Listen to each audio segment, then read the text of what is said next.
Olá pessoal, tudo bem? Vocês bem sabem que hoje, lagosta é sinônimo de sofisticação. Restaurantes chiques cobram fortunas por um prato desse crustáceo, que brilha como estrela em cardápios de luxo.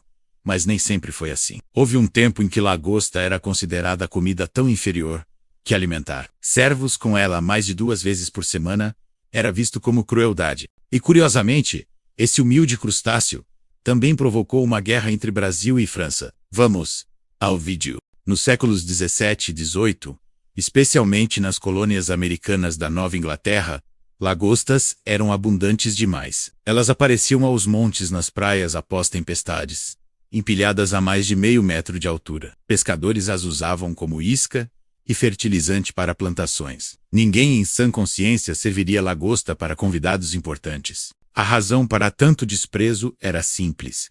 Abundância gera desvalorização. Lagostas eram tão comuns que viraram símbolo de pobreza. Servos, prisioneiros e até gatos eram alimentados com elas. Existem registros de contratos de trabalho em Massachusetts, onde servos contratados exigiam cláusulas garantindo que não comeriam lagosta mais de 2 ou 3 vezes por semana. Era uma questão de dignidade. Além disso, a forma de preparo era terrível. Sem refrigeração adequada, as lagostas eram moídas inteiras, casca, tripas e tudo, formando uma pasta nada apetitosa. O resultado era uma comida de aparência e textura ruins, muito diferente da iguaria delicada que conhecemos hoje. A virada na reputação da lagosta aconteceu no século XIX, quando as ferrovias começaram a se expandir pelos Estados Unidos.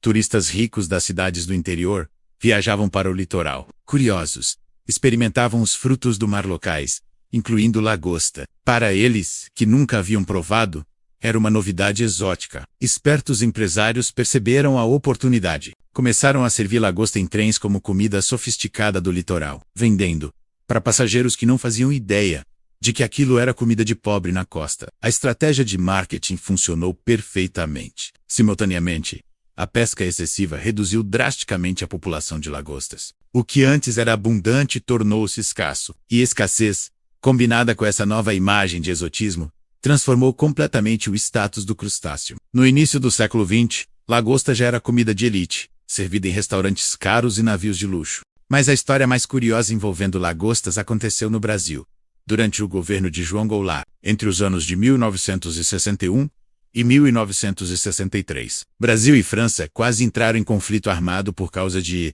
lagostas. Sim, você leu corretamente. O problema começou quando barcos pesqueiros franceses foram flagrados, capturando lagostas na costa nordestina brasileira, especialmente ao largo de Pernambuco e outros estados. Os franceses argumentavam que estavam pescando em águas internacionais, já que as lagostas ficavam na plataforma continental. Além das 12 milhas náuticas que definiam águas territoriais na época, o governo brasileiro discordava completamente. Segundo nossos diplomatas e cientistas, a plataforma continental era a extensão natural do território brasileiro.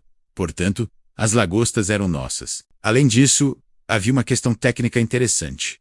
Lagostas andam no fundo do mar, não nadam. Logo, segundo o raciocínio brasileiro, elas faziam parte do território, não do mar aberto. O auge da disputa produziu uma das frases mais memoráveis da diplomacia brasileira. Quando questionado sobre a diferença entre lagostas que andam e peixes que nadam, o almirante Paulo Moreira da Silva teria respondido: pela mesma razão, os franceses deveriam aceitar que nós pescássemos atum na costa da Bretanha, já que atum também anda na lata. Uma outra versão, ainda mais famosa, atribuída ao almirante ou a diplomatas brasileiros: se os franceses querem pescar lagostas no Brasil, nós vamos pescar sapos na França. A referência era ao hábito francês de comer coxas de sapo, devolvendo o golpe com ironia.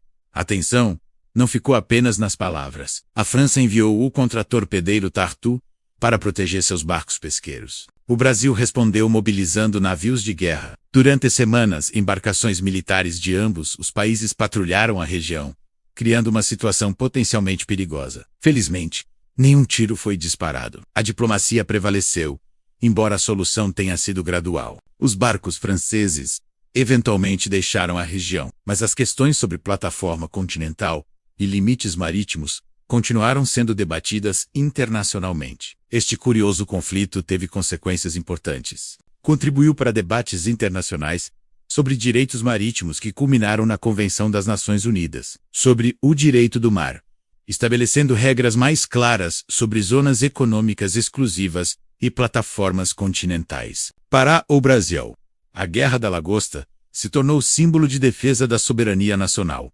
mesmo em questões aparentemente triviais. Mostrou que o país estava disposto a defender seus recursos naturais e território. Obrigado por ficar até aqui. Curta, comente e compartilhe. Até mais.